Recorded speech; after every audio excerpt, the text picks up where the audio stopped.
आज इथे आम्ही आंदोलन केलं सर्व गावकरी मुक्ताईनगरच्या गावकरी मंडळींनी का BN अग्रवाल कंपनीचं इथे 753L मध्ये काम चालू आहे।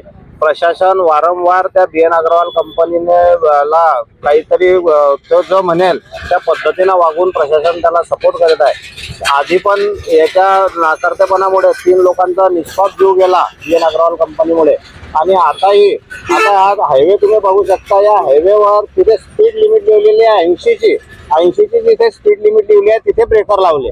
मग आता 80च्या स्पीड लिमिट लिहिलेली असल्यामुळे तिथे 80च्या स्पीड ना हायवेवर तो चालत असताना अचानक ब्रेकर आल्यामुळे त्या ट्रकवाल्याला ब्रेक मारावा लागला आणि एक लक्झरी त्याच्यामध्ये घुसले। त्याच्यामध्ये 22 लोक जखमी आहे, जळगावला ऍडमिट आहे।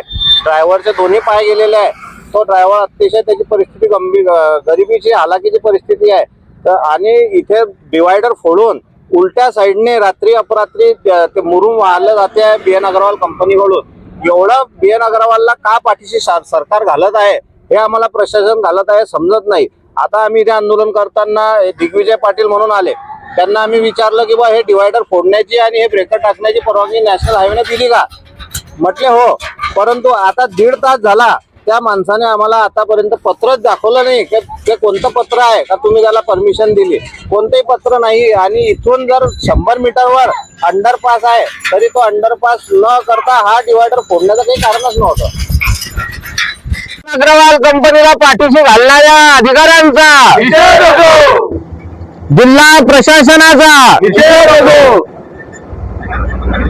निष्पाप लोकांचा बळी घेणाऱ्या BN अग्रवाल कंपनीचा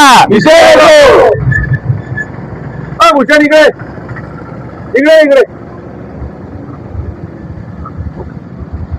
लावा इकडे